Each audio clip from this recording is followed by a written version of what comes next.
Hello, everybody, and welcome to Atheist Sunday School, your one-stop shop for everything Atheist Sunday and school. And boy, do we have a show for you today. Today we are covering Isaiah chapters 64 through 66.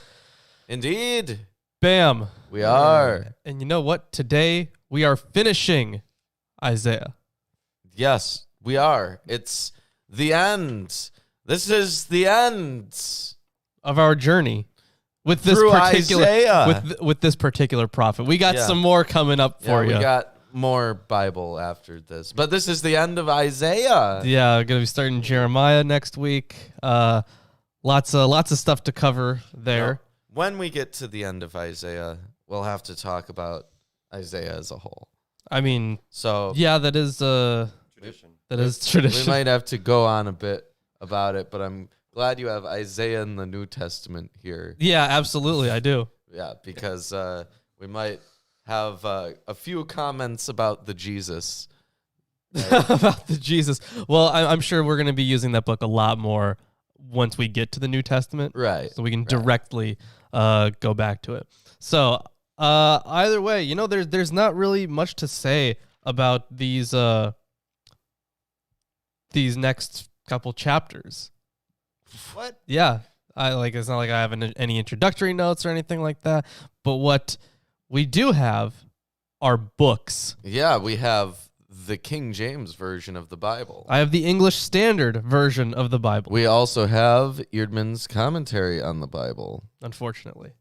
Yeah, and its entry on Isaiah 64 is like a very undetailed paragraph that it's like 3 sentences that tries to summarize Isaiah 64. So gotcha. Classic. Useless. Noise. Yeah. But we also have the Robert Alter version of the Hebrew Bible, a translation with commentary. And we have Westerman's commentary on Isaiah 40 through 66, as well as the Holy Scriptures according to some Jews and the New King James Version of the Bible. We also have other books related to Isaiah and other areas in Judeo-Christian literature. Yeah, around. but we do not need those. Not today. Not today. No. Yep. There will come a day when Isaiah in the New Testament will be an important book for our show, but it is not this day. No, not right now. During the New Testament. Yeah. So we're going to get in chapter 64 here, Yeah, let's do this. which, according to Eerdman's, I guess, is not that Important. eventful or important. Yeah. So chapter 64. He's wrong. It's very important. She, right? Yeah. Oh, Eerdmans. Yeah. Sorry, I forget. Barker, yeah. She's the crazy one. She's not crazy. She's just really into the Book of Enoch. Yeah, she thinks like everything is about Enoch and Enoch traditions. Which, you know what? The whole Shout out to tradition might be a Enoch. little cooler if it was, but it's not. Right. Oh, that thou wouldst rend the heavens, that thou wouldst come down, that the mountains might flow down at thy presence, as when the melting fire burneth. Yeah, The fire causeth the waters to boil, to make thy name known to thine adversaries, that the nations may tremble at thy presence. Yeah, and it's important to keep in mind here that the very beginning of verse 1 for you is verse 19 in the Hebrew. Mm-hmm. So, once again, we're in one of those chapters that is just different verse-wise. It's not like a big deal or anything, but just the numbering is different. So it's all mixed up and ridiculous. It's a little ridiculous, but I wouldn't say it's mixed up. It's just like moved one over. Well, okay. It's moved one over. Yeah. Why would they do that? It's just the numbering thing. They just numbered it differently. They didn't number it originally. Right. Then at some point, someone started numbering. Yeah. Right? And they didn't figure, like, all right, we have this numbered manuscript here. We should probably, like, standardize the way that we do things so that this doesn't become a really big hassle for people, like scholars who are learning to, or scribes who are learning to We don't want the down commoners to manuscripts. figure out the whole thing. We got to make it complicated. Add more arcane It's text. not even really that complicated. Just But it's like I know.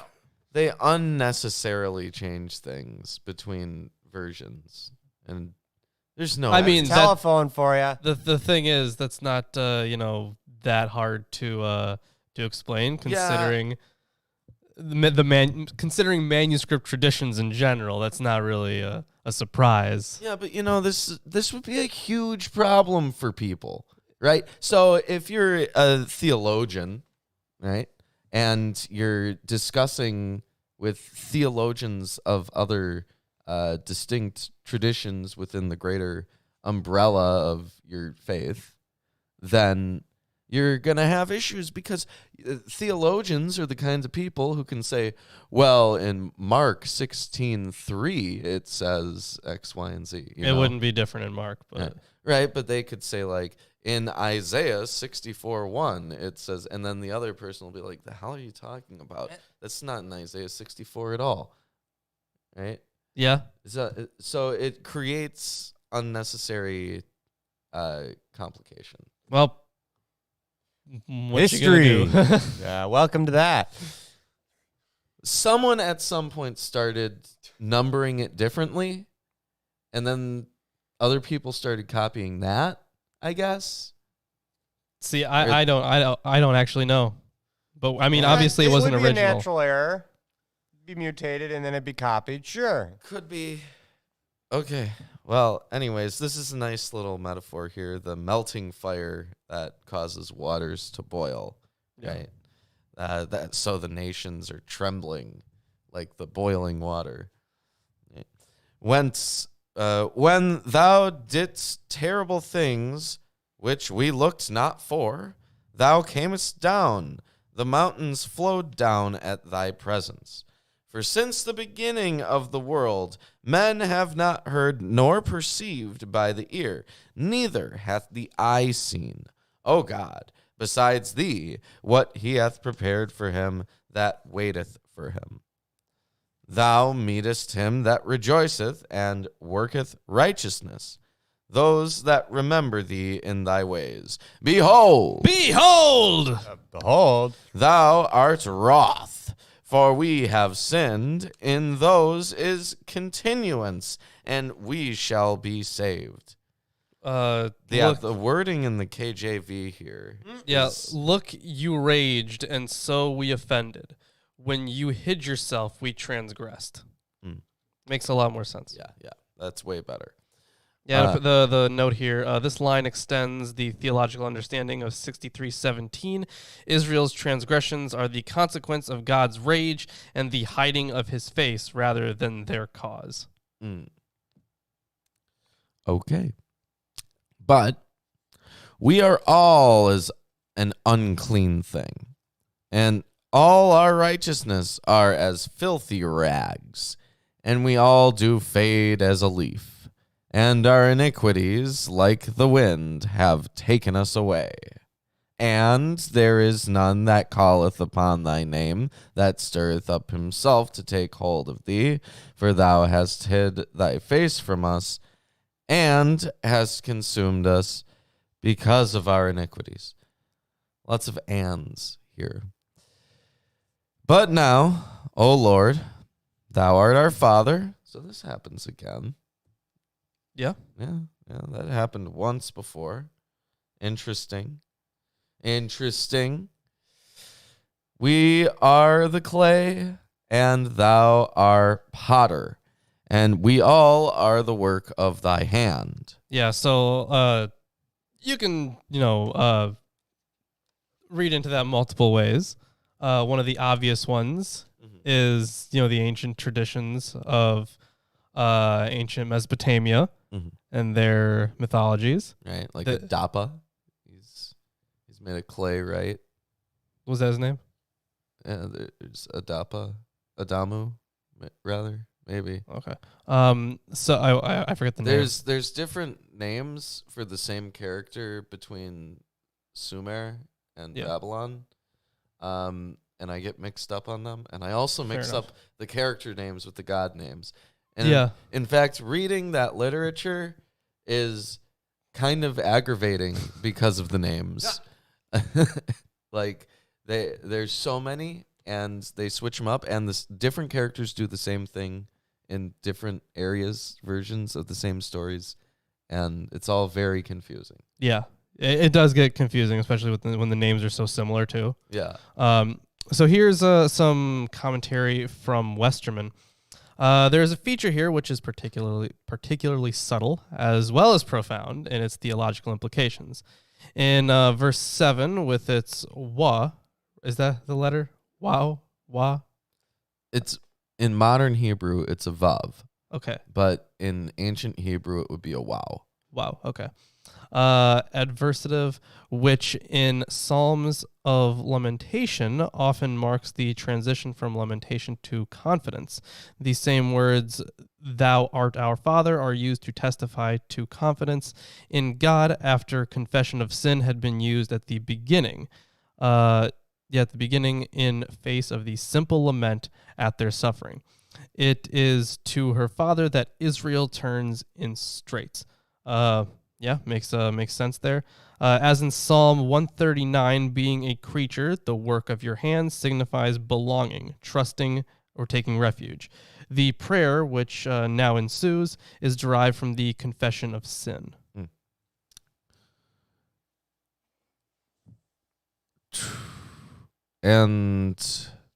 But we are as an unclean thing, and all our righteousness are filthy rags. I read that part. And there is none that calleth upon thy name, that stirreth upon himself to take hold of thee, for thou hast hid thy face from us, and hast consumed us because of our iniquities. Read that. Yeah. Okay. I'm at 9. Be not wroth, very sore, O Lord, neither remember iniquity forever. Behold. Behold! See. Well, that's just silly. They follow a behold with the C. That's new, actually. Yeah, I haven't seen that one before. Why? I don't know. Because at least in altars, it's oh look. Oh look. Look. Oh look. No, this is behold. See? We beseech thee. We are all thy people. Thy holy cities are a wilderness. Zion is a wilderness. Jerusalem, a desolation. Our holy and our beautiful house, where our fathers praised thee, is burned up with fire, and all our pleasant things are laid waste. Wilt thou refrain thyself for these things, O Lord? Wilt thou hold thy peace and afflict us very sore? That's the end of chapter 64. Yes, so bewailing the destruction of the sanctuary, which we also find in Mesopotamia, presupposes that the sanctuary is the middle point of the land, the place from which issue blessing and prosperity for the whole of the land. However, in keeping with the present passage, mention is made of another function served by the temple, our house where our fathers praised thee. These words incidentally reveal the centrality and importance of praise in Israel's worship, which, if you couldn't tell from the rest of the book, it's telling you here. Either way, yeah, that is the end of chapter 64. I'm going to hand over some commentaries to you. Yeah, give me all these books that are better written than the KJV. The KJV, absolutely. Yep. No argument here. All right. Yeah. Well, this chapter that we're getting into, it's definitely longer, slightly. I mean, it's not. See, super you long. don't get all the super long ones. Yeah. Well, Not I'm this gonna be doing time. 66, which is Pretty long. Yeah. yeah. Well, it's all right. It has about the more same length. text, but it's less verses. But anyways, this bit that we're getting into, 65 1 through 7, are similar to 57 1 through 10. This is from Eerdmans. The answer to the prophet's question from 64:12, will you keep silent, is given in verses 1 through 2, and elaborated upon thereafter. Classic. They elaborate on it in Eerdmans, but we're going to be reading it. So, And I'm also guessing there's probably some stuff to say about Enoch in there. And honestly, I'm not here for that.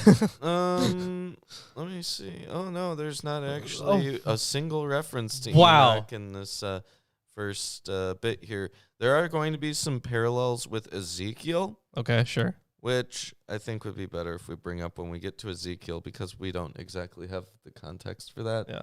But yeah, there's just some parallels with some Ezekiel passages and some things from Deuteronomy. Okay. But just To be expected. yeah, that's to be expected. All right. Chapter 65. I was ready to be sought by those who did not ask for me. I was ready to be found by those who did not seek me. I said, here I am, to a nation that was not called by my name. So he's very open to pagans, is what it sounds like. Yeah, so this is different in altars, and it's Oh my. yeah. It's altar translates it as I yielded oracles when they did not inquire. I was found when they did not seek me. I said, here I am, to a nation not called by my name. So he notes on this, yielded oracles.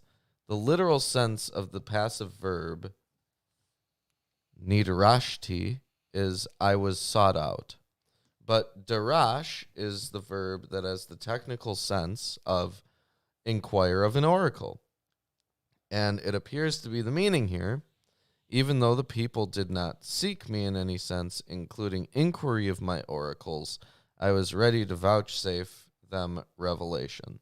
Well, that's nice of him. Yeah. I suppose. I spread out my hands all the day to a rebellious people who walk in a way that is not good, following their own devices.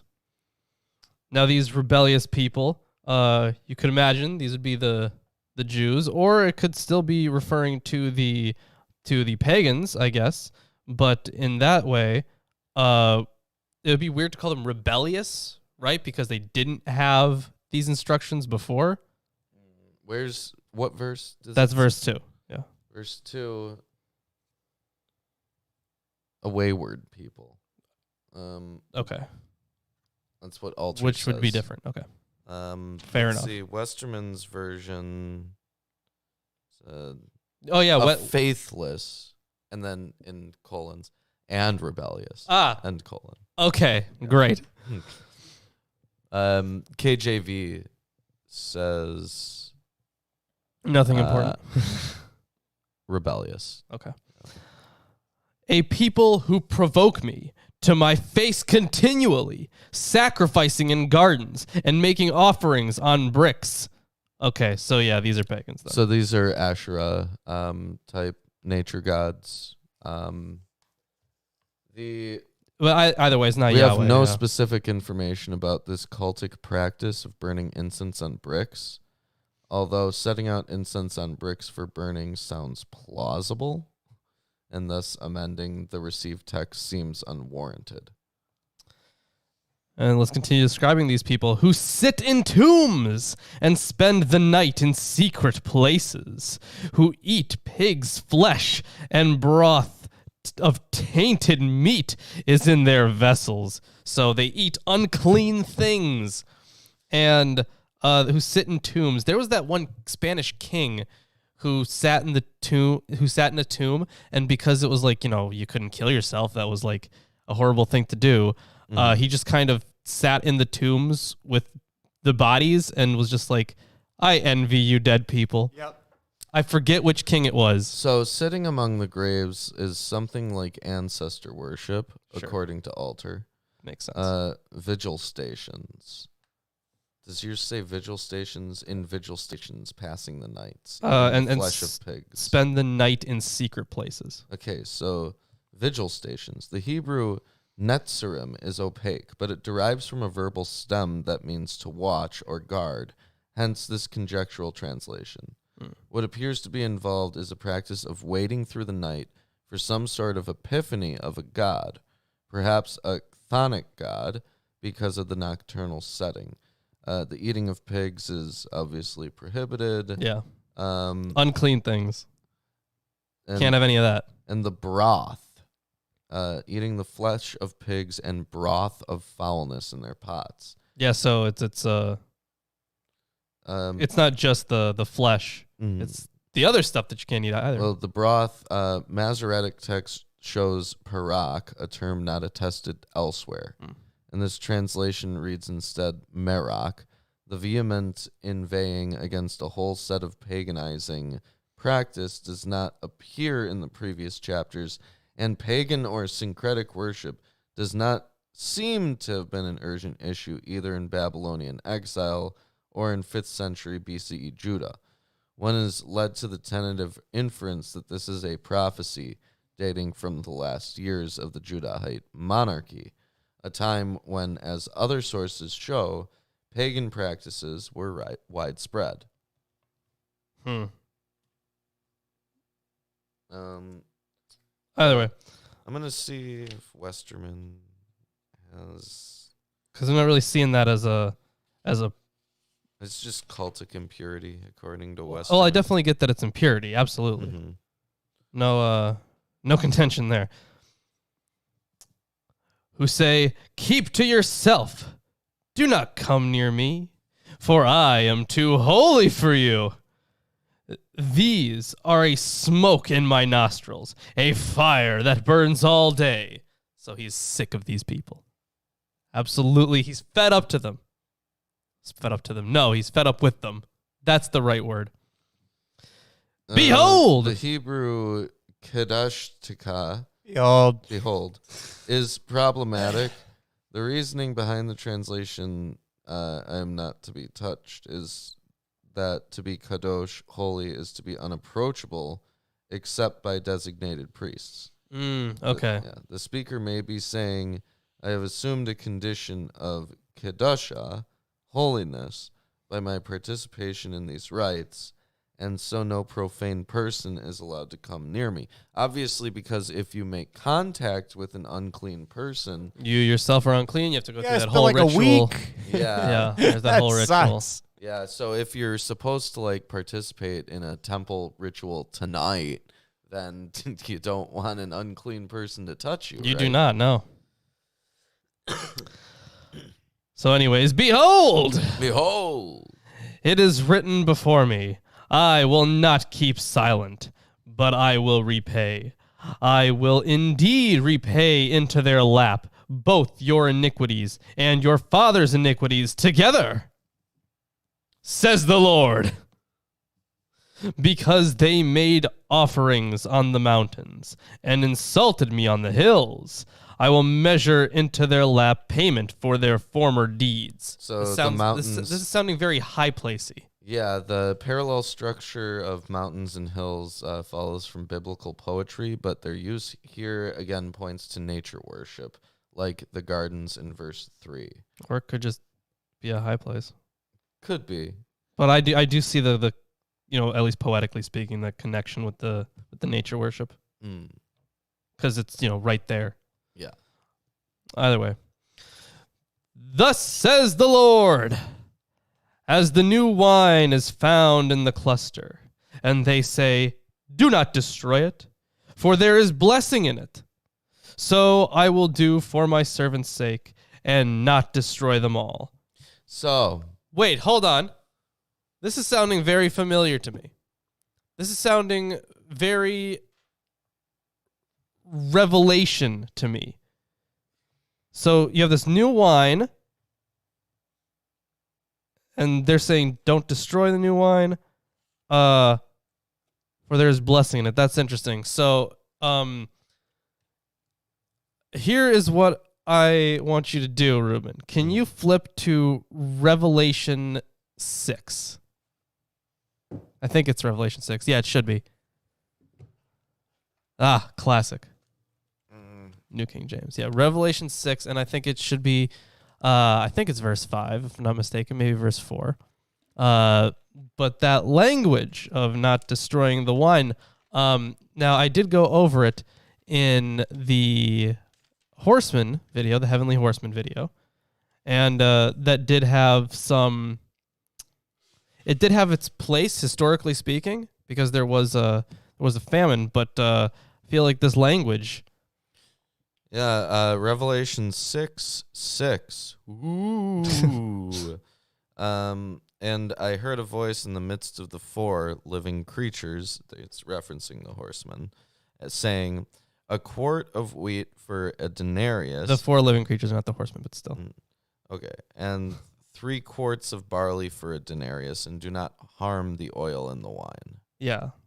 So, I mean, it's just interesting that that's the now, I might be stretching here. Yeah. I might be stretching here. But if they believe that there What do was you mean some the blessing. 4 living creatures aren't horses? The 4 living creatures are It says, the ones in heaven. Look, it says there's a horse, and then it's like, here's another horse, and another horse, and another horse. Uh-huh. And in the midst of the 4 living creatures, Yes. which it seems would follow from the previous statements that you've just introduced 4 horses, and then you say you're in the midst of 4 living creatures. Yeah, the chapter right beforehand talks about the 4 living creatures not being the horsemen. Shit. And they were surrounding the throne. Who wrote this? John of Patmos. Who's John of Patmos? It's probably he was probably exiled or something to this island. I have some criticisms. I'm gonna write as editor. All right. So, yeah, no, I recognize that. So if they believe that there was a blessing that was associated with that, then that also makes sense why he would write that. Mm-hmm. So although there is, in fact, a historical situation that we can find that in, this would make sense too. Either way. So I will do for my servant's sake and not destroy them all. I will bring forth offspring from Jacob and from Judah, possessors of my mountains. My chosen shall possess it, and my servants shall dwell there. Okay, so about these servants, here and in what follows, there's a distinction between those who are God's servants or his chosen ones, and the rest of the people. Presumably the servants are those who have not been spending their time burning incense in sacred gardens and sitting among graves. They are thus like the cluster of healthy grapes on the vine that also bears rotten fruit. Blenkinsop sees this on beginnings of sectarian perspective. Later in both the book of Daniel and a good many Dead Sea Scrolls exhibit this division between those who will be saved and those who are irrevocably lost. Where was I? Right. Okay. So this one looks pretty interesting. So I hope there's a lot of commentary on this. So verse 10 here, Sharon shall become a pasture for flocks, or Sharon, maybe that's just the place, and the valley of Achor, a place for herds to lie down, for my people who have sought me. Okay. Sharon or Sharon, I don't know how that should be pronounced. And the Anchor Valley, a bedding down for cattle. Yeah. Altar doesn't say anything about it. Let's see. Strange. I feel like they should. Maybe those places are important. Maybe they're just places. They're just random places that are nice where they like to keep their flocks. Grab Oxford Companion. Oxford Companion? Yeah. Oh, yeah, man, this thing has probably gathered so much dust. Under all those other books? Yes. That's hold on. How long it's been sitting here? A remnant from Jacob and from Judah are promised possession of the land. The breadth of the latter is indicated by means of 2 valleys. One, Sharon, is in the west, and the other, Anchor, near Jericho, is in the east. These verge in the hill country of Judah and Israel. Throughout this area, they are to dwell in peace. Some editors feel something odd about the half verse 10b, with nothing to balance it. So, Yeah, I guess with the rest That's of the extent of the explanation. Is okay. that, Well, I mean that's something. like one is a marker to the east and the other is a marker to the west. Gotcha. Okay. But you who forsake the Lord, who forget my holy mountain, who set a table for fortune and fill cups of mixed wine for destiny. And the interesting thing here is that those are capitalized. Now,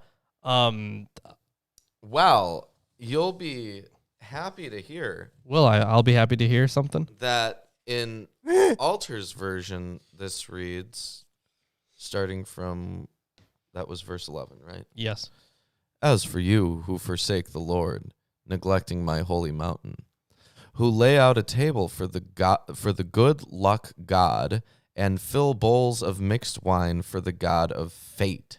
Ah, okay. So those would be, in fact, names for these deities that you shouldn't be worshiping them. There is commentary. Good. My holy mountain. The holy mountain is the site of the temple, of course. obviously. Yeah. The good luck god. Hebrew refers to him by name, Gad. The worship of Gad is attested in inscriptions in Phoenicia and in its North African colonies over many centuries. That's kind of neat. And the god of fate. Again, a name is given in the Hebrew. Many and variations of this name for a god of fate or destiny appear in many extra biblical sources. So, M-E-N-I. Okay. That's neat. Cool as hell. I This do is like the best thing I learned today in this reading. Yeah. What, you didn't learn a whole bunch of other stuff about I'm not going to use that. Oh, all right then. Let's just be honest. I'll remember it, but when is that going to come up again? Next So- Sunday? Come on. So I've got even more information on these characters. Okay. So,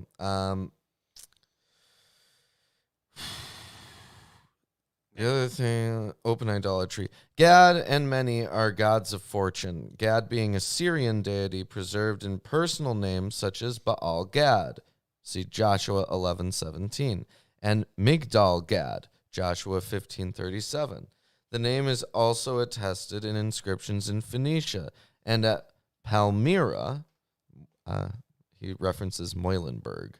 Many is probably identified with the deity Manat, one of the three principal deities venerated by the Arabs before the time of Muhammad. This charge is surprisingly different from the ones made in verses 3 through 5. A charge of open idolatry is surprising in the post-exilic period. It might hint that both the oracle of salvation contained in 9 and the oracle of judgment contained in 11 through 12 were simply taken over from tradition. As in verse 9f, the oracle of judgment is adapted to its context by means of an addition, verse 12b, which shows clear traces of the language of Deuteronomy. All right, so we're about to hit that then. Okay. I will destine you to the sword, and all of you shall bow down to the slaughter. Because when I called, you did not answer. When I spoke, you did not listen. But you did what was evil in my eyes, and chose what I did not delight in. So when he that says- last part is the Deuteronomistic one. Yeah. Because I'm sure if you've read the Deuteronomistic history, Watch that thing you did for 3 Yeah, hours. you Yeah. can watch our video. either way, but this is very reminiscent of that. There's a pun. I like puns. So when it says, I have destined you for the sword, destined, Oh, with the Hebrew verb maniti okay, of is course, playing sardonically on the just mentioned many. of course. I'm sure they were just hitting them right over the head with it. That's what they're doing. Yeah. Yeah, it's a pun. It is. Therefore, thus says the Lord God, Behold, Behold! My servants shall eat, but you shall be hungry. Behold! Behold! My servants shall drink, but you shall be thirsty. Behold! Behold! You kidding me? Behold. My servants shall rejoice, but you shall be put to shame. Behold! Behold! Oh, number 4. Behold. My servants shall sing for gladness of heart, but you shall cry out for pain of heart, and shall wail for breaking of spirit. You shall leave your name to my chosen for a curse, and the Lord God will put you to death. So, I'm going to finish the verse. finish the verse. But his servants he will call by another name. so you shall leave your name as an oath here. What the miscreants will leave behind them is a name that will become the byword of a curse, in contrast to what's said in Genesis of Abraham, whose name is to be a blessing invoked by all. The words that follow here, may the Master, the Lord, put you to death, are the words of the curse. They may have been completed by a name like so-and-so. My servants he shall call by another name.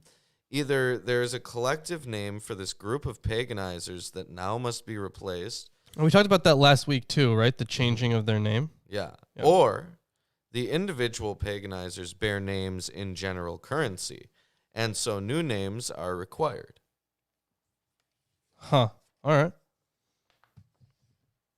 But I like the former explanation that it's a collective group of paganizers that need their names replaced. In fact, I think that it's quite likely the number of times that we see Amorites, Amalekites, Ammonites, that this may be referring to a number of different groups, because they all perform the same actions. Yeah, and I mean it could have been Hurrians and the whole bunch of other stuff. Yeah. So like at that point, it's like, yeah, they're literally erasing the name of a group of paganizers and replacing them with a different name. And yeah, they're commanded to do that, aren't they? To blot out the names of certain civilizations from the earth. Well, I think those would. I mean, yeah, they're definitely supposed to do that. From the earth, yes, but from the book of life, though, I guess that one would be different. That would just be applying to the Jews. So, I mean, I don't know 100%, obviously, but we did have a discourse on that last week. Yeah, with the changing names. There's also a hypothesis where I forget the group. I think it was one of the sea peoples, like, became the tribe of Benjamin, like they were renamed. That's a hypothesis, and it's possible, but there's really not enough evidence to say for sure. but they also refer to the sea people when they're not referring to the sea people. Right. But the whole thing on the renaming convention there is the only connection is just how similar the name is. Like, it's just a very close name. Yeah, there's Exodus. Thank you, Jason. Exodus 17:14. Then the Lord said to Moses, "Write this for a memorial in this book and recount the hearing of Joshua. That I will utterly blot out the remembrance of Amalek from under heaven." Okay. Right, so that kind of idea is still present in. I wouldn't say still present. I'd say these are kind of popping up at the same time, but that's just me. Or this would be a little bit later, but still. Well, within the biblical presentation. Yeah, absolutely. So that he who blesses himself in the land shall bless himself by the God of truth, and he who takes an oath in the land shall swear by the God of truth, because the former troubles are forgotten and are hidden from my eyes. So the God of truth. This is the God of trust, according to Alter. Maybe the God, maybe the God you should trust, something like that. He says this could be rendered as the God of Amen, but the word amen derives from a root that suggests trust, dependability, confirmation. Okay. Oh, and this one is kind of neat here. So the title in this version is "New Heavens and a New Earth." So can't wait to see some Revelation imagery here. For behold, Behold. I create new heavens and a new earth, and the former things shall not be remembered or come into mind. So this is different than like things being revitalized. He's trying again, kind of like the flood 2.0, right? Like he's gonna try again. Alter says many interpreters read this literally as an eschatological statement, but it may be more plausible to understand it as poetic hyperbole. It is not the order of nature will be radically transformed, but that in this new Jerusalem, now filled with joy and exaltation, there will be a general sense of sweeping renewal. I mean, you can see it both ways, yeah. Let's see. Westerman says about this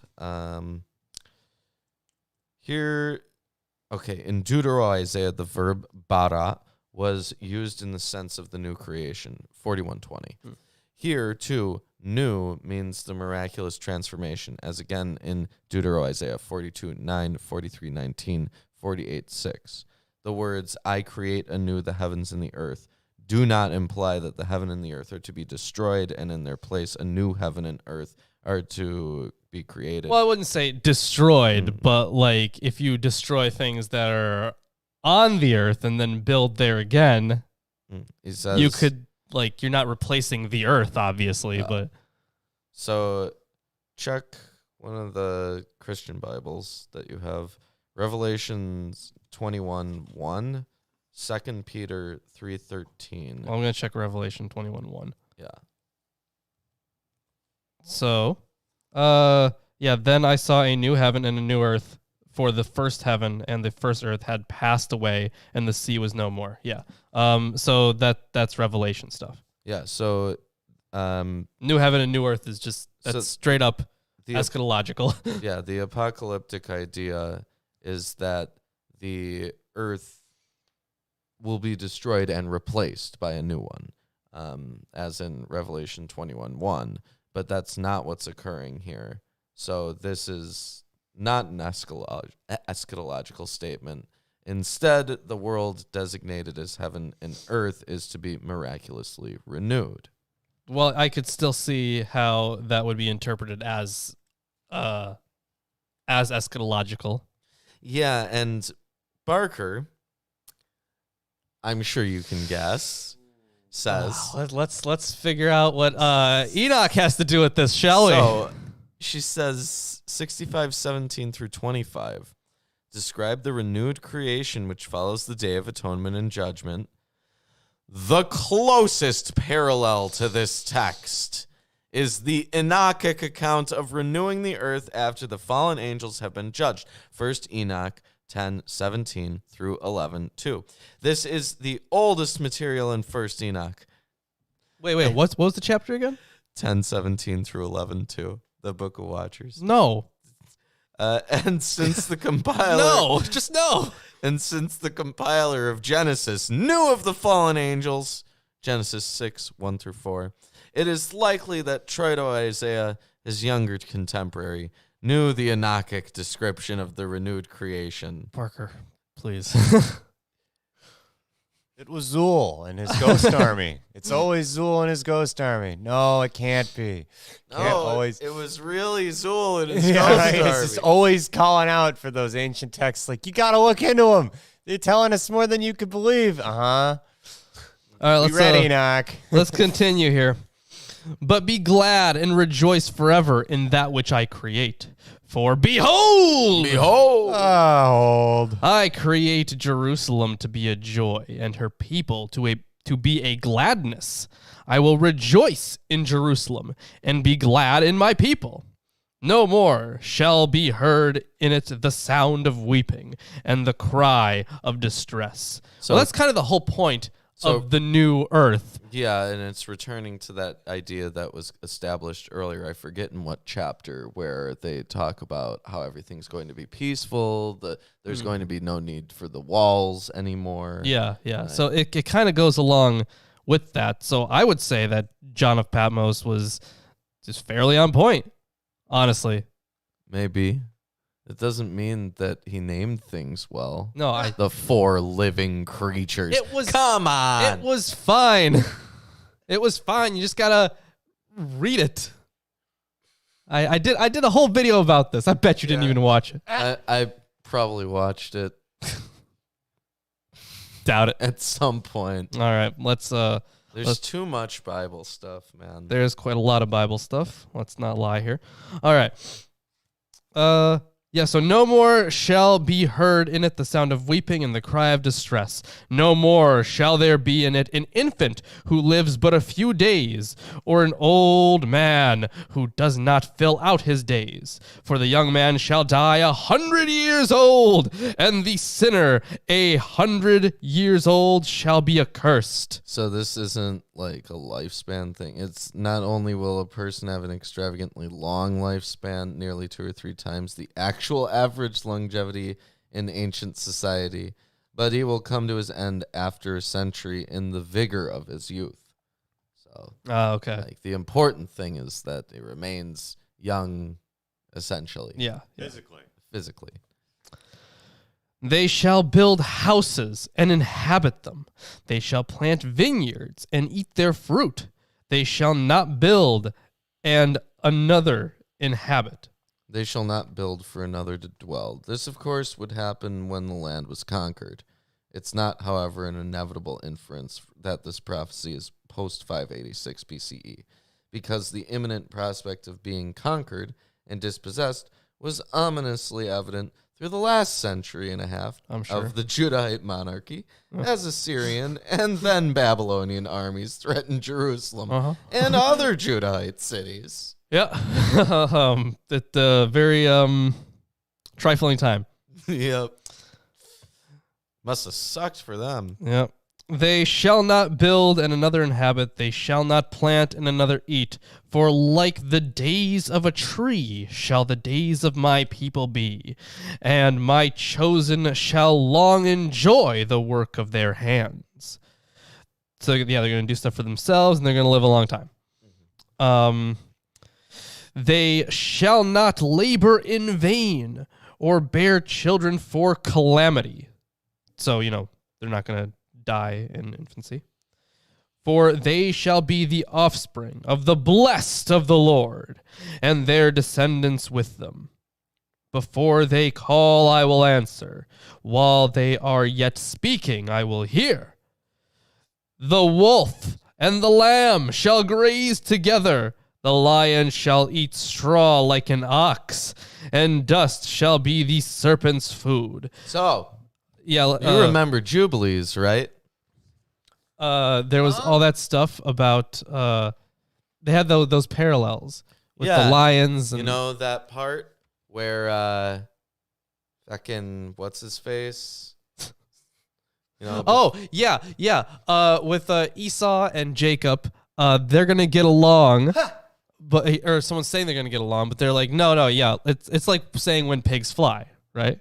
Yeah, it's or like it was more like a pig becomes a goat, or a bunch of other animals turn into other animals. Yeah, I forget the chapter, but we definitely went over it on Friday, I think. Yeah, it was last time. Yeah, I'm fairly certain. But you had the same imagery there, like wolves and lamb, lions, all that stuff. I think the serpent was in there too. Yeah, it says. This is very similar. If a pig changes its hide and makes its hair limp like wool.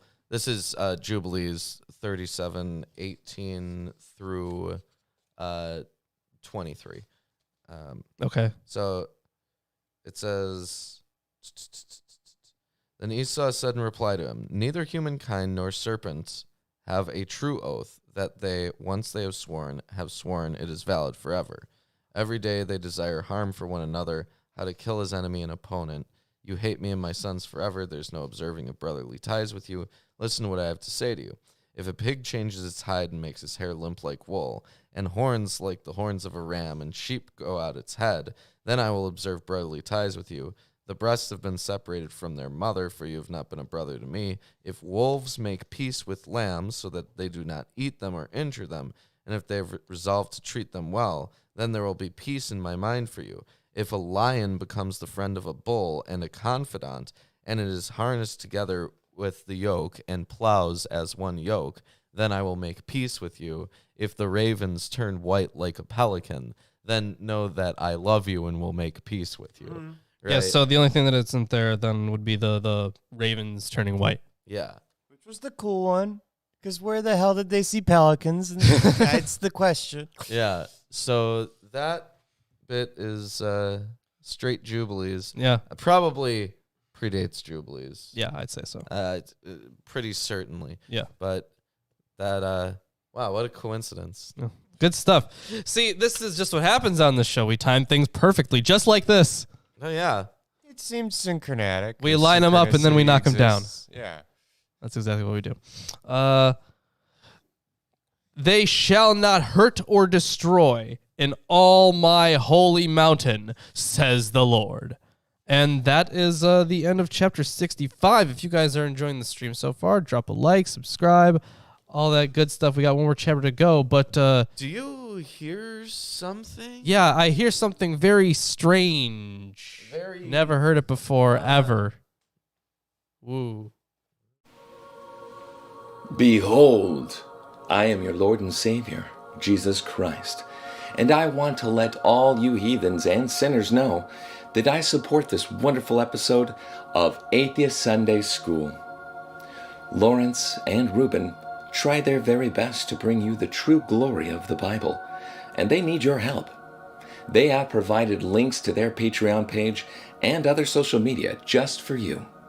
Once again, my name is Jesus Christ, and this is Milwaukee Atheists. The Lord is with them. God bless.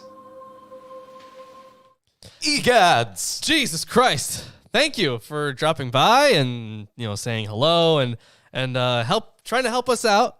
I really appreciate the stuff that Jesus does for us. Jesus. It's just all right with me. Just. Yeah, I mean, could be better. Could have a better, we got a good working relationship with Jesus Christ. Mm-hmm. So thank you. Anyways, chapter 66. Yes, The 66. final chapter of Isaiah. Yeah, so And verses... the final chapter of Trito Isaiah. Yes, by definition. You get a new book after this. Verses 1 through 4 go together without, however, being a closely knit unit. Verses 1 through 2 form a complete and rounded off utterance with the building of the temple as their subject. Next comes in verses 3 through 4 an utterance concerning sacrifice, which resembles a prophetic world of doom. Doom. That's fun. I like doom. Yep. Well, let's get on with it. Yeah. Chapter 66. Execute chapter 66. Thus saith the Lord, the heaven is my throne, and the earth is my footstool. Where is the house that ye build unto me? And where is the place of my rest? How am I supposed to build a house for this guy when the earth is his footstool? So there's because all this stuff is very ark-like. So you got yourself a throne and a footstool, and there's a place of rest. Where you put the statue? Or the house itself be the place of rest. Oh, yeah. But yeah, yeah, so the imagery is like right there, but now it's like it's universal. Mm-hmm. They've went all out here. Yeah, man. Almost Enochic. Almost. In fact, Barker my says nothing about Enoch Good. here. Good. But she says that 1 through 4 is a savage attack. Ah. All right. So, for all those things hath mine hand made, and those things have been, saith the Lord. But to this man will I look, even to him that is poor and of a contrite spirit, and trembleth at my word. He that killeth an ox is as if he slew a man. He that sacrificeth a lamb, as if he cut off a dog's neck. I'm not sure what the implication is there. He that offereth an oblation, as if he offered swine's blood. He that burneth incense, as if he blessed an idol.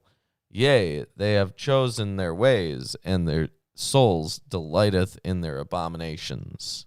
Uh-oh. So some of these are odd. Offering an oblation, right? As if he offered swine's blood. Yeah, so If you sacrifice a lamb, it's as if you cut a dog's neck. So I guess it's bad to sacrifice a dog. So I mean, it's not an accepted sacrifice. okay. I don't remember dogs being listed in there. No, they're Definitely not. filthy animals. Filthy, disgusting. Dogs stay outside. Love your dogs, people. Yeah, yeah. Also, don't sacrifice them to Yahweh. Also, do not do that. Yeah. I also will choose their delusions and will bring their fears upon them, because when I called, none did answer. When I spake, they did not hear, but they that did evil before mine eyes and chose that in which I delighted not. What was the translation there at the start of verse 4? I also will choose their delusions. Their delusions. Yeah. Okay. And will bring their fears upon them. Okay, I have I too, or Alter has, I too will choose their rank acts. And he doesn't have any commentary on that, but at least from, oh, okay, I see here. This is what the English Standard has to say. I also will choose harsh treatment for them. So Barker notes that the Septuagint differs here, combining the first two lines to give, whoever unlawfully sacrifices to me a young bull is like one who kills a dog. And then Westerman has affliction. Weird. What a mess. It is a little bit of a mess. But you know what? That's just in the English. I'm sure it's a mess in the Greek, too. And the Latin. Yeah. And the Hebrew. Maybe. And the Paleo-Hebrew. We don't know that. There might not be Paleo-Hebrew. I don't think so. Maybe the see, the thing is, the Qumran scrolls, many of them were written they were obviously written later, but they were written in a Paleo-Hebrew style to give them that air of antiquity. So like, if we started writing in Old English, we'd have that air of antiquity, even though we're obviously writing in the year 2020. Yes. Like if we say, wherefore hast thou speaketh in this manner? Wherefore hast thou gotten lit? Obviously, not whatever century that speak or language is from. That type of language is still English, but you know what I mean. That is it really English, or is it like some vague approximation of what English might have sounded? Okay, like? We're not going to get into vagueness, please. Let's not do that here. All right, why don't we read the Bible? Okay. Hear the word of the Lord, ye that trembled at his word. Your brethren that hated you, that cast you out for thy name's sake, said, let the Lord be glorified. But he shall appear to your joy, and they shall be ashamed. A voice of noise from the city, a voice from the temple, a voice of the Lord that rendereth recompense to his enemies. Before she travailed, she brought forth. Before her pain came, she was delivered of a man-child. Men, children are here. Yes, biblical canon, people. So that's verse 7, right? Mm-hmm. Okay, so before she labors, she gives birth. Before the birth pangs come upon her, she delivers a male. So this begins still another prophecy. The she is Zion, and the image of childbirth is one picked up from 2nd Isaiah. To give birth without labor is to reverse the curse on Eve in Genesis, and it also suggests the miraculous swiftness with which the redemption is to be realized. No, it Sounds like it's still taking a while. Some people may think that the painful part of birth is Having giving birth, I would, but really it's seeing how much of a fuck up your kid is. Or it's just having a child. You Yeah. now live with a child, and there is a child constantly around you, This and is that's horrible. So much work. Yeah. Who hath heard such a thing? Who hath seen such things? Shall the earth be made to bring forth in one day? Or shall a nation be born at once? For as soon as Zion travailed, she brought forth her children. Shall I bring to the birth and not cause to bring forth? Saith the Lord, shall I cause to bring forth and shut the womb? Saith thy God. So Verse 9. yeah, verse 9 is kind of strange there. Let's see what Alter has to say about verse 9. Shall I cause labor and not bring about birth? Said the Lord. Shall I bring about birth and block the womb? So I guess they're, more rhetorical questions. So some of the commentary here on these few verses from 7 through 9, I suppose. As in Isaiah 49, 20 through 23, birth here is used as imagery for the advent of the era of salvation. But here the imagery is not simply set alongside the thing to which it is likened. It has been pondered upon, and as a result considerably altered. Once again, we see that while the basis is the proclamation of Deutero-Isaiah, the way in which it differs from this is perfectly plain. This simple imagery is developed along two lines. First, this is a miraculous birth. The birth and the beginnings of the birth pangs are simultaneous. Secondly, this is unprecedented. Who had heard of such a thing? What this means is explained in verse 8b, for as soon as Zion was in labor, she brought forth sons. Verses 7 through 8 bear the stamp of pure announcement of salvation. The land of Judah has her exiled children all of a sudden restored to her, and this by a miracle, with no birth pangs at all. That is to say, without wars or other dire events. Yeah, Cyrus is just kind of, here you go. Yeah. But verse 9 appends a kind of a disputation, a disputation of the skepticism that has ceased to think that the salvation will be a complete one. The idea that things would never come to actual birth has a question mark put on it. God has already begun his fresh saving work on Israel's behalf. Shall he not bring it to completion? This tells us perhaps better than anything else of the conditions in which Trito-Isaiah delivered his message. The imagery shows that Deutero-Isaiah's salvation had come to a stop halfway along the road. But now at this point begins Trito-Isaiah's proclamation that the salvation is bound to come to birth, for it is the work of God. Do you know? I'm gonna ask this just to see if people know. And chat, don't help these guys out. The Muffin Man? No. Who lives on Drury Lane? No, I'm sorry. That would be incorrect to whatever I have to say right now. Huh? So, do either of you know what the name is for the study of salvation? The theological study of salvation. What is it called? Like the theological study of the nature of Christ is Christology. So what's the name of this one? Salvatology. What do you think, Chris? Man, I'm struggling.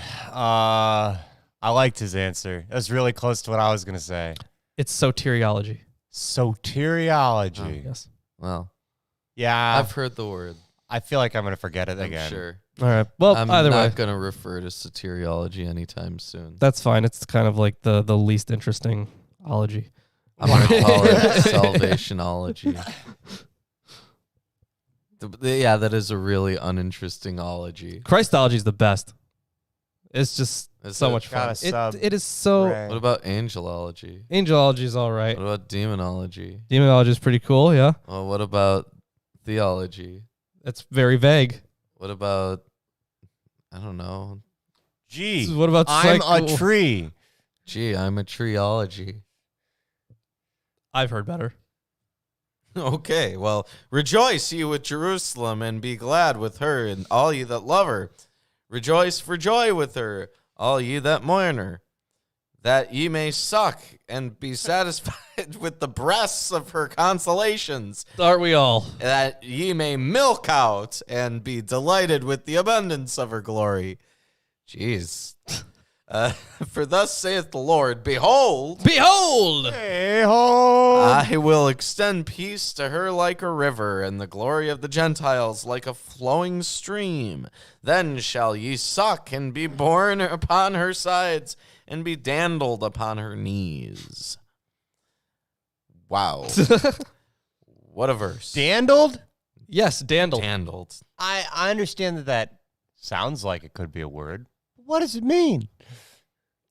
What verse is it? Hold on. It's verse 12. Verse 12. Okay. Dandled upon her knees.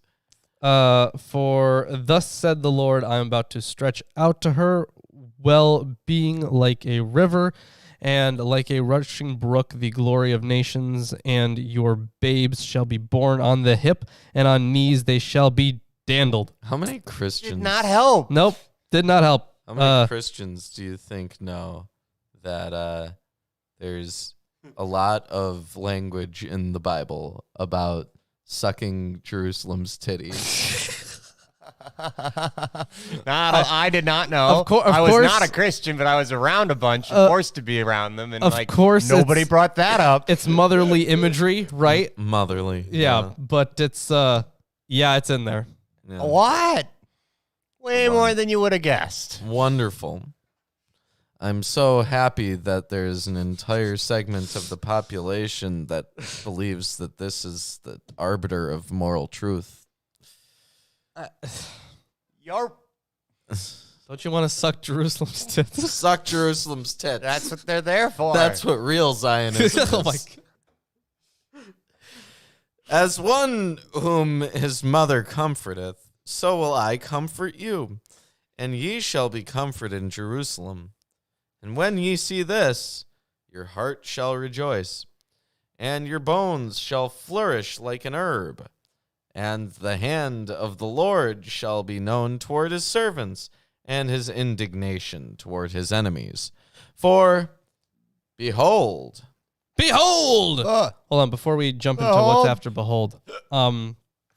So the last part of verse 14 there, and his wrath upon his enemies. Doom takes this to refer to punishment of the Samaritans, others to that of the faithless. But throughout, there is never any suggestion that the promise applies to only one set of people or one part of the nation. It applies to the entire chosen people, as always in true to Isaiah. Once it is recognized that the subject of verse 15 is God's judgment on the nations, then the last line of verse 14 can only have been meant to as transition to this. the Lord will come with fire, and with his chariots like a whirlwind, to render his anger with fury, Yep. and his rebuke with flames of fire. Got him. For by fire and by his sword will the Lord plead with all flesh, and the slain of the Lord shall be many. What a moral and comforting. Hey, man, when you're not listening to God, you better start listening to God. They that sanctify themselves and purify themselves in the gardens behind one tree in the midst, eating swine's flesh and the abomination and the mouse shall be consumed together, saith the Lord. And of course, we Better not eat ran into pork. that imagery already. Yeah. You eat bacon, you're fucked. God's going to stab you with a sword, Oops. his sword, and fire. You know what? That's a pretty cool way to die, though. Yeah, Like, better go eat some bacon then. yeah. For I know their works and their thoughts. It shall come that I will gather all nations and tongues, and they shall come and see my glory. Wasn't that the whole point of the Tower of Babel? And then he got pissed off about that. Well, the whole point was, reaching heaven or whatever, right? I mean, they wanted to reach out and they wanted to see God's glory, man. How else are you going to? Anyways, and I will set a sign among them, and I will send those that escape of them unto the nations, to Tarshish, Pool, and Lud, that draw the bow, to Tabal and Javan, to the isles afar off, that have not heard my fame, neither have seen my glory, and they shall declare my glory among the Gentiles. And they shall bring all your brethren for an offering unto the Lord out of all the nations upon horses, and in chariots, and in litters, and and upon mules, and upon swift beasts, to my holy mountain Jerusalem, saith the Lord. Well, that's the way to say horses. Yeah. As the children, no, they could be zebras. I suppose. Children of Israel bring an offering in a clean vessel into the house of the Lord. And I will also take of them for priests and for Levites, saith the Lord. Oh, that's quite odd. Yeah, so He's replacing the priests and Levites, not with a genetic line, but from all these foreigners from these isles that are far off. This is unheard of. Yeah, that was one of the great sins that led Israel to sin, right? With Jeroboam, Yeah. because he installed non-Levites. Yeah. Didn't he read the book? So a few notes here. So going back to verse 19, the one that says, send from them survivors to the nations. So in 2nd Isaiah, there is a vision of acceptance of proselytes. This prophecy at the end goes a step further, imagining that those among the nations who have finally seen God's glory wish to be sent out to the far reaches of the known earth, as far as North Africa, Lud, and Greece, Yavan, which is, I think that same form might have been used in Maccabees as well, to bring the good news of Yahweh's universal dominion. This comes close to the project of a mission of conversion in Acts and in the Pauline epistles. That's totally contrary to everything that was established beforehand. Here's some stuff on the Levites, though. This declaration, unless it is somehow figurative, is a radical departure from earlier tradition, in which it is stipulated that only men from the tribe of Levi are allowed to perform these functions. Yeah, so you can continue reading, but I'm going to check Westerman. Maybe he has something. I recall that many a group have said, those Levites suck, and then there's the Levites that are like, nah, we don't suck. We're supposed to be the rightful priests. They go back and forth on who should be those. I know it's mostly the Levites, but we've read all over the place that other groups have then said the Levites shouldn't be. You remember?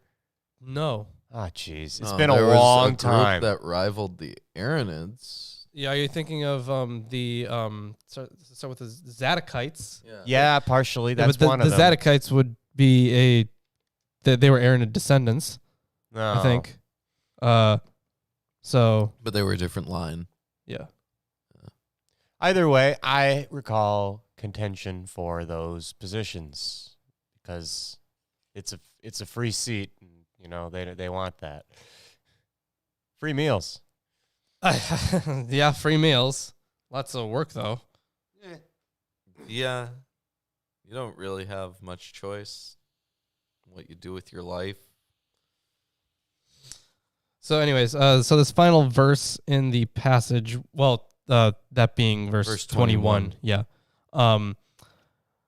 is designed to say that the witnesses and messengers from the nations are really just as much a part of the chosen people as those whom they won over by their witness. They are therefore qualified for service in the holy place. Here, priests and Levites is simply a term equivalent to servants at the holy place. Sure it is. For as the new heavens and the new earth, which I will make, shall remain before me, saith the Lord, so shall your seed and your name remain. And it shall come to pass that from one new moon to another, and from one Sabbath to another, shall all flesh come to worship before me, saith the Lord. And they shall go forth and look upon the carcasses of the men who have transgressed against me. For their worm shall not die, neither shall their fire be quenched, and they shall be an abhorring unto all flesh. And that's classic. Look upon the destruction that occurs when you do not follow me. That is the end of the book of Isaiah. Yes. So what did you think of Isaiah? Well, I think that if anyone ever tells you that there's anything about Jesus in the book of Isaiah, Isaiah or Uzziah or whatever, that person's full of shit, man. They're lying to you. Yeah, there are lots of questions about Isaiah and the whole suffering servant thing, but like historically, we can't really say that that is Jesus. Like, and it's much more likely in most cases to be references to other clearly delineated characters who are like it directly says this person right here. Yeah, yeah. So it's they name names. Sometimes, yeah. Yeah, like many. And I think that once so in Deuteronomy Isaiah we had the stuff about the suffering servant, but that was more left open, right? Yeah. And then Trito Isaiah, I think, kind of claimed it was him. Yeah, and so this is really strange that they would put these sections together as one book, right? Because the ideas of Trito Isaiah are completely different than the ideas of, like, I guess, first Isaiah, right? Or second Isaiah, Deuteronomy Isaiah. Yeah. Right? These are almost unrelated in both form and function. Yeah, I would say that the linking stuff is obviously the prophet Isaiah, and this the development of this is more so that they put words on the prophet's mouth to give them some legitimacy. Mm-hmm. And this is what happens with like forgeries in the New Testament. Like if you want, or in the ancient world for that matter in general, like if you want someone to take you seriously or, read your book, something like that, maybe put the name of someone who's very well respected on it, especially if you don't think they're going to find out or anything. So like if I wanted to make like a lot of sales for a book, now of course it's illegal for me to do this, but if it wasn't, then I could, have my name as like J.K. Rowling or something. People would be like, "Oh wow, J.K. Rowling, yeah, I know who that is." And if you put just kidding Rowling, you could do it. Okay, you're right. Lowercase J.K. J/K. Yeah. J. Yeah, I could, exactly. I suppose. Beautiful. Yeah. But that would be a way to, make money and to have people read my thoughts. It would be one way to do it. Another possibility is that they had a number of different prophecies that they just had, Yeah, and also palm leaves and shit. Yeah, and they also lots of reinterpretation of former prophecies, right? Yeah, or even like the remains of like, I'm sure there were like court prophets and stuff. They must have had writings at some point. And after the city was sacked in 586, probably a lot of that and like information about the authorship for a lot of that disappeared too, right? I'm sure, yeah. So Although it would have been, less important to write the stuff down, because the job of the prophets was specifically for kings, honestly. yeah, but even for the kings elite. have some kind of court record about things they want to keep track of. Yeah, yeah. But they wouldn't be as detailed as like this. Mm-hmm. It would be a record of like, this person prophesied around, maybe what time, expeditions, stuff like that. Mm-hmm. But a lot of the prophecies are stuff like, Babylon's fall. Yeah, yeah. Right? And that's, I mean, if you're a believer and you read it from the perspective that, oh, this was written so long ago and they prophesied that this would happen and then it actually happened, right? That might be convincing to you, but that it's not really a solid thing. Like a lot of it was just written after the fact. Yeah. Or, or like yes. well-wishing. And honestly, like you have competition between two groups. One of those two groups is going to win. And then if the first group predicted that the other group would lose, and the other group also predicted the same thing, one of them's going to be able to say, yeah, our prediction came true. Yeah. So, but it's just a matter of probability. By the victors. Yeah. And it's just a matter of probability at that point. Not the people who won, the people named Victor. Yeah. People say that the believers say that the Bible is a book of prophecy. It certainly does have prophetic literature in it. Yeah. But the prophecy that's in the Bible, at least what we've covered in Isaiah, it's not prophecies about stuff that's happening now. Yeah. Like there's some vague eschatological stuff, but it doesn't say anything about when that's going to happen. Yeah. And it's not really clear to what degree stuff is like actually like on the nose, on its face, what it's supposed to be. Yeah. Like we read that's why our best, bet of figuring all this stuff out is putting it at a time in history, and then we can line stuff up. Right. And well, like we read just today, there was that thing in Jubilees that used like the same kind of language. And it's like in these prophecies, to what degree are the statements just like common phrases that people would say at the time? Like how am I supposed to take all the stuff about fire and destruction seriously as fire and destruction? Yeah, or you've is that seen supposed to just be hyperbole? No, Earth's Right. molten core is not hyperbole. Yeah. What? That's what they're talking about. Yep. Definitely. I thought there was like just like cotton candy down there or something. No.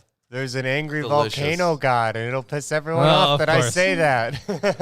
But there's some cool stuff in Isaiah. Yeah, definitely. It's a much better book than Psalms. Yeah, I'd far. say. I don't think it's as good as Kings. No, I think No. it's better than Chronicles. absolutely. Chronicles is horrible. Better than the worst parts of the Torah.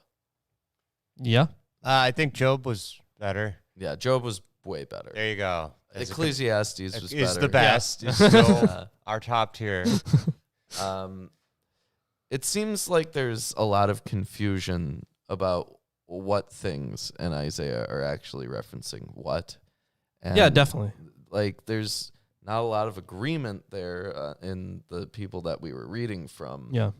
So it's kind of even hard to like formulate an opinion about much of the contents of it, because it's like, well, you could go this way, you could go this way, it could go this way. It could be something completely different.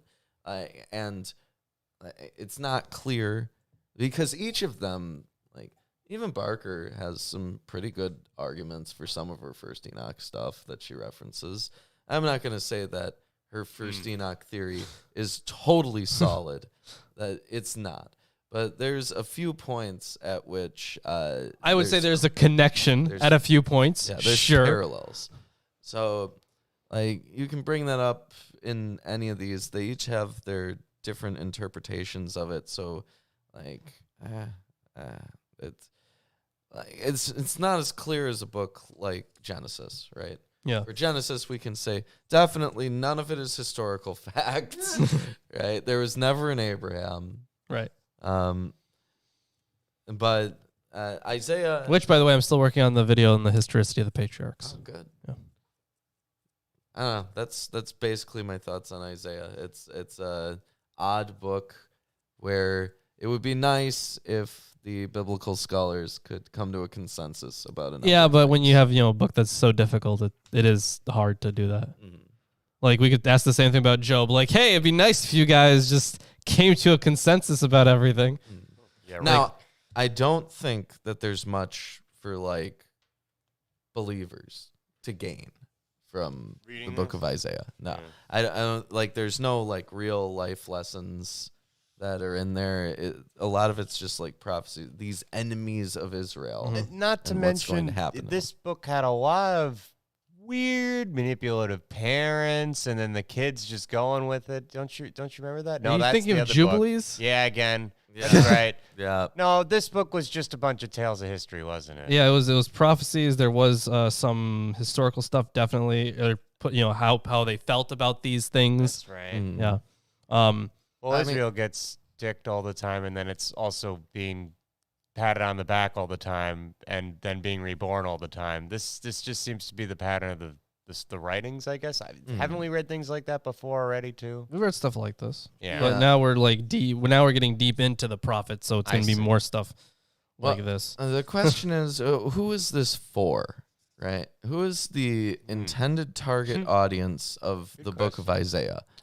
Because the prophecies aren't things that are useful to most people. Well, I guess it depends on which book, right?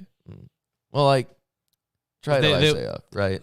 Try to Okay. Isaiah has a little bit of eschatological stuff, and so I guess if you're like a theologian who's into that, then you have a little bit of stuff there. But outside of that little bit of eschatological stuff, there's like some prophecies about like kingdoms falling, which, those aren't even useful to historians because historians have better records and they know that So- they were sometimes written after the fact. Yeah, sometimes they do have those better records. Sometimes they don't. Yeah. But at least for the big ones, absolutely, we have better records for it. And this is just more confirmation, I guess.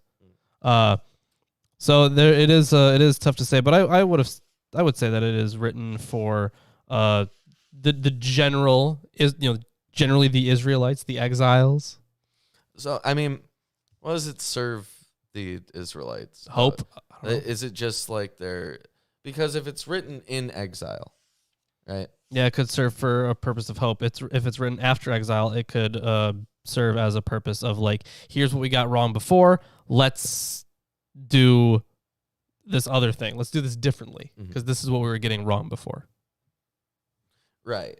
But a lot of it isn't like that. A lot of it is just straight up like these guys are our enemies and therefore they're going to be stomped out. Or, don't worry about anything because, everyone's eventually going to be peaceful. They're going to beat their swords into plowshares and literally in the book being swords into plowshares. Lots of that imagery about the world of peace, but of course that sets up the whole eschatology for later in the first century. Yeah, it's weird that they introduce those things the way that they did, like the eschatological aspects right at the end of Try to Isaiah. Well, sure, yeah, because you're talking about judgment and salvation, probably important there But too. it's like such a big difference from It what is. we had seen just briefly prior to it. It does seem like it switches on a dime. I'm not gonna say it doesn't. Yeah. Some editor out there was like, pacing? What's that? That's my thoughts about Isaiah. Yeah, I don't really. I pretty much covered all the stuff I wanted to cover about Isaiah too. All right. Well, next week we're starting Jeremiah, Yep. and oh boy, we're gonna be in Jeremiah for quite a while. It's a very long book. It is a book that is. I'm not counting the Lamentations as part of Jeremiah. You would not. 52 chapters, followed by 2 chapters of Lamentations of Jeremiah. So Are you excited for it? I guess Good. he's a bullfrog, right? Yes. Yep. I'm glad that you acknowledge that fact. Yep. Yeah. Was a good friend of mine. Yeah, that's a terrible song. I can't mimic or sing. Yep. That one. Yep. That's what we're doing next We week. just got copyright strike. I did it. Yep. It is a. You just cover. actually It's a cover? It's a parody. It's a parody cover, the thing is, and you, it's educational. you, Okay, you done. might We still, win. you might still, if you did it well enough, you could still get a copyright strike. Doubt for it. that. I did a bad job. I'm not kidding. I know. This has happened to people before. Yeah, but I did a bad job. You did do a bad job. Yeah. I was trying to do a bad job. Vincent I agrees. feel. Thank you. Terrible song. Either way, that is I'm fucking closing this book. That is the end of the reading for the day. That's the end of Isaiah. We hope you enjoyed the stream. If you did, drop a like, subscribe if you haven't, all that good stuff, because it actually does help us out a lot. Because more viewer engagement means that the video shows up more in suggested feeds. So any kind of engagement, like or dislike, it's fine. Just do it. And if you haven't yet, check out our Amazon wish list where you can get us books that we can read on the show and use as sources for future videos. Come on, man. It's a great investment. You should do it. Yeah, And investing in everyone your own investing in your own knowledge, your own entertainment. And I guess all that stuff for Please others. inform anyone you've ever met that we exist. Thank you. That would be nice. Check us out on Patreon. $1 a month will get you all the scripts to our videos. $5 a month will get you Lawrence's book and stuff that we self-publish. $10 a month will get you entered into the T-shirt giveaway. $20 a month will get you entered into our monthly patron hangouts. And it'll also get you, if we ever have live events, a ticket to the live events. Yeah. That we do. And you could also be on this show. Or any of other weekly shows. Yeah. We $50 a month. Yeah. And for $10,000 after COVID, you can start paying us $10,000 a month now. We don't mind. Yeah, we don't mind. One of us will give you a high five or a handshake. Yeah. Your choice. In the continental U.S. Yes. No Alaska either. And also, once we hit $200 a month on Patreon, we will be starting production of our God sitcom, The High Place. Yes. Which I think is going to be brilliant. And once And we I hit... know we could get copyrighted a bunch for it, but we should really get that one song where it starts with you go to the place to that's the best or whatever, the Jesus song. You've all heard it before, right? No? The Spirit Best in the friend. Sky. Somebody's like that. So, you know what I'm talking about? No. I'm kind of scatterbrained about it. Chris is talking about Spirit in the Sky. Yeah, but he's Spirit in the Sky for misquoting sure. it. Okay. I'm destroying it so that I can't possibly say it. Damn it. all right. That was totally intentional, Yep. audience. We also have really, no. Chris, could you pin one of our shirts to the top of the chat there? And the ugliest one. All right. Don't pin the ugliest one. Okay. Yeah, there we go. That one, the Behold one. Yeah, there we go. Okay, so I think the white one is kind of weird. I know. I like both. I of them. like the B. Yeah. So Wow. there it is. There's one of our newer shirts, our Behold shirt. That one's in white. We have another one in black. But we have a whole bunch of shirts and other merchandise on our Teespring. So if you want a shirt, feel free to get one. We think we have a mug on there too, actually. Yeah. You can I think- get I a think- mug. You can I think- drink all of your coffee from our mug from now on. I think exactly one person has bought the mug. Was it you? It was not me. Was it someone you know? I don't have It was a former patron, I think. Oh, was it Pissed? No, Oh. What happened to Pissed? I don't know. Uh, Either way. Yeah, that's said about a lot of people. Anyway. So yeah, I think we did all the shilling there. Facebook and Twitter, free to follow us on there. Links are in the description, of course. I think that's all the shilling, right? all right. So with We that will said, we will see you on Friday and then but also Sunday. we And any do other day stuff. of the week that you want to look Thank at our you for channel, joining you us. can look at us It's whenever all you here. want. You don't have to wait until Friday or You Sunday. do not. Bye. You-